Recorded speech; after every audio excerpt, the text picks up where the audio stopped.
सरकार गिराने की धमकी कोई और नहीं बल्कि एनडीए का एक पार्टनर देता है। एक ऐसा पार्टनर जो अब तक तो प्रधानमंत्री नरेंद्र मोदी की आंखों का तारा था। मजे की बात एक और कि अब कांग्रेस भी बदली बदली सी नजर आ रही है। ये कांग्रेस वो कांग्रेस नहीं है जिसके हाथ में कोई बड़ा मौका आ जाए और उसके बाद वो मौके को चूक जाए। लिहाजा आज की तारीख में संभावनाएं वो पैदा हो गई हैं कि क्या राहुल गांधी 2029 से पहले ही प्रधानमंत्री बन जाएंगे। जी हां, चौंकिए नहीं, एनडीए में खूब सिर फुटव्वल मचा है और मजे की बात यह है कि गोदी मीडिया कवर ही नहीं कर रही। एक ऐसे राज्य में मचा है जिस राज्य की एक पार्टी की बैसाखी के सहारे मोदी जी की सरकार चल रही है, उसके बावजूद गोदी मीडिया उसे रिपोर्ट करने को तैयार नहीं। बड़ी खबर है, लिहाजा वीडियो में अंत तक जरूर बने रहिएगा और आपको आज यह भी समझ में आएगा कि मैंने ये बात क्यों कही कि ये कांग्रेस वो कांग्रेस नहीं है। नमस्कार, मैं स्वप्निल और आप मुद्दा देख रहे हैं। दोस्तों, आगे बढ़े उससे पहले वही छोटी सी अपील। मुद्दा इन दिनों एक गंभीर आर्थिक संकट से जूझ रहा है। आप सभी को पता है, मुद्दा के बैंक अकाउंट्स बीते लंबे समय से फ्रीज चल रहे थे, तो दूसरी तरफ मेरे पर्सनल अकाउंट में भी एक अमाउंट का लीन मार्क लगाया गया है। ऐसे में मुद्दा की समस्याएं और ज्यादा बढ़ गई हैं। लिहाजा आपसे गुजारिश है, यदि आप चाहें तो स्क्रीन पर दिख रहे क्यूआर कोड या फिर के नीचे दिख रहे यूपीआई नंबर्स के जरिए मुद्दा की छोटी छोटी मदद जरूर कीजिएगा ताकि हमारी बेबाकी यूं ही बरकरार रहे। अब आगे बढ़ते हैं।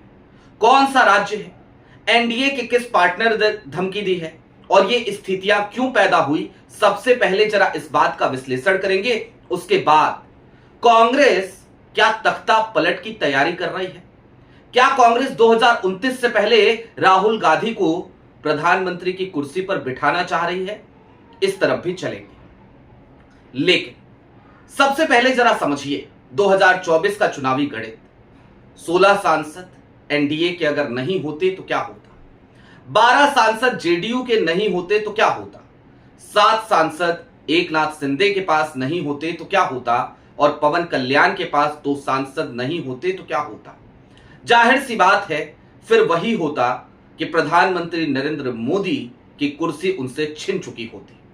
लेकिन हां, सबकी फाइलों का बोझ था, लिहाजा वो कुर्सी बच गई। अब जेडीयू तो खत्म ही समझिए, लेकिन आंध्र प्रदेश की राजनीति तमिलनाडु के चुनावी नतीजे आने के बाद एक अलग सी करवट लेती नजर आ रही है। और आंध्र प्रदेश की ये जो राजनीति करवट ले रही है ना, ये सीधे तौर पर इफेक्ट डाल रही है प्रधानमंत्री नरेंद्र मोदी की सबसे बड़ी बैसाखी पर। क्योंकि आंध्र प्रदेश की सरकार में 3 पार्टनर्स हैं।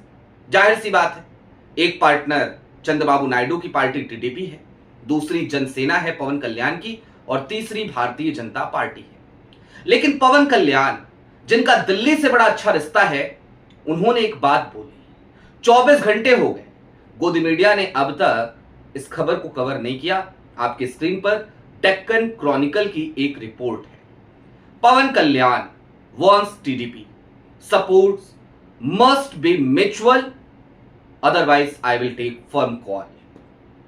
क्यों कहना पड़ा पवन कल्याण को ये, या फिर कि पवन कल्याण ने ये कहा या फिर कि कहलवाया गया? जी हां, दोनों बातें हैं। चंद्रबाबू नायडू के ट्विटर टाइमलाइन पे गया इसके बाद में, तो मैंने देखा कि हिमंता बिस्वा शर्मा को उन्होंने शपथ लेने पर बधाई दी थी और उसके बाद से लेकर अब तक वो उबर ग्लोबल के सीईओ से मिल रहे हैं या राजनाथ सिंह आते हैं तो फॉर्मल सा एक बड़ा छोटा सा वो मैसेज डाल देते हैं। इसके अलावा एनडीए का जिक्र नहीं, मोदी जी का जिक्र नहीं। मोदी जी विदेशी दौरे पे हैं। आमतौर पर जब भी प्रधानमंत्री नरेंद्र मोदी विदेशी दौरों पर जाते थे, आप जाकर के चंद्रबाबू नायडू की टाइमलाइन को खंगालिए, आपको दिखाई देगा कि वहां पर नायडू साहब भर भर के तारीफें करते थे। लेकिन तमिलनाडु का आंध्र प्रदेश की राजनीति से क्या कनेक्शन है, अब जरा ये भी समझिए और उसके बाद आपको ये पूरी गुत्थी इत्मीनान से समझ में आएगी कि मोदी सरकार कितनी बड़ी मुसीबत में फंस गई है। एक वीडियो आपको और दिखाऊंगा, लेकिन उससे पहले ये बेहद जरूरी है क्योंकि इस चीज को, इस पार्ट को जरा कंप्लीट कर ले। दरअसल पवन कल्याण के ऊपर अब एक प्रेशर उनके ही अपने कार्यकर्ताओं ने बनाना शुरू कर दिया। तमिलनाडु में विजय की जिस तरीके से जीत हुई, उसके बाद पवन कल्याण से लोग सवाल पूछने लगे कि भाई आप गठबंधन में क्यों चुनाव लड़ रहे थे, आपको गठबंधन की क्या जरूरत पड़ी, आप भी थलापति विजय की तरह अकेले चुनाव क्यों नहीं लड़े, अगर आप अकेले चुनाव लड़ते तो शायद पहली बार नहीं जीतते, दूसरी बार जीतते। हालांकि इससे पहले पवन कल्याण लड़ चुके हैं चुनाव, बुरा हश्र हुआ था उसके बावजूद। अब जैसे ही पवन कल्याण के सामने इस तरीके की आफत आई तो पवन कल्याण ने एक मैसेज देने की शुरुआत करी कि मैं रबर स्टैंप नहीं, और उन्होंने टीडीपी को धमकाना शुरू कर दिया। लेकिन टीडीपी को पवन कल्याण अपनी मर्जी से धमकी देंगे, यह बात हजम नहीं हो रही है। और दक्षिण भारत की राजनीति में अमित शाह की चाणक्य नीति लगातार फेल होती हुई भी नजर आ रही है। तमिलनाडु में आपने देखा होगा किस तरीके से वो बैकडोर से एआईएडीएमके को सरकार में एंट्री दिलाना चाहते थे, किस तरीके से राज्यपाल राजेंद्र आर्लेकर लगातार वहां पर रोड़े लगा रहे थे, उसके बावजूद कांग्रेस ने सपोर्ट कर दिया था। और वहां पर टीवीके ने, विजय ने, थलापति विजय ने कांग्रेस के अलावा भारतीय जनता पार्टी के किसी भी सहयोगी से समर्थन लेने से साफ साफ इनकार कर दिया। और नतीजा ये, नतायज ये कि उसके बाद भारतीय जनता पार्टी की बी टीम यानी कि एआईएडीएमके वहां पर टूट गई, बिखर गई, नेस्तनाबूद हो गई। अब दोस्तों, दरअसल आज की तारीख में जो कुछ भी हो रहा है वो बहुत महत्वपूर्ण है। कैसे है ये पवन कल्याण की आपने धमकी देख ली, अब इसके आगे जरा इस चीज को समझिए। भारतीय जनता पार्टी के साथ जो लोग भी हैं वो बहुत सुख चैन से नहीं है, वो बहुत अच्छी स्थिति में नहीं है, वो बहुत खुश नहीं है, उनकी मजबूरी है, लिहाजा वो वहां पर समर्थन देने को मजबूर है। क्योंकि कांग्रेस को पहले यह सिद्ध करना पड़ेगा कि उसके पास नंबर है। तो सवाल यह भी है कि क्या कांग्रेस के पास नंबर है, जिसका जवाब बड़ा सीधा सा है कि आज की तारीख में कांग्रेस जिस तरीके से मुद्दों को उठा रही है, आज की तारीख में मोदी जी का विरोध जिस तरीके से पूरे देश में चल रहा है, और दक्षिण भारत में जिस तरीके से भारतीय जनता पार्टी के मंसूबों पर लगातार पानी फिर रहा है, उसके बाद दक्षिण भारत की राजनीति करने वाले लोग वो प्रधानमंत्री नरेंद्र मोदी के साथ सहज नहीं रह पा रहे हैं। इसके साथ ही साथ अब मैं आपको एक वीडियो दिखाना चाहता हूं। ये वीडियो इस बात की बानगी है कि कैसे इस देश की जनता भी अब राहुल गांधी को प्रधानमंत्री के तौर पर देखना चाहती है, और शायद वो इसके लिए 2029 का भी अब इंतजार नहीं करना चाहती। उसके बाद कांग्रेस क्या कर रही है, कैसे कांग्रेस बदली है, वो भी दिखाऊंगा, और कांग्रेस के पास ये जो मौका है कांग्रेस उसे कैसे भुनाएगी वो भी समझेंगे।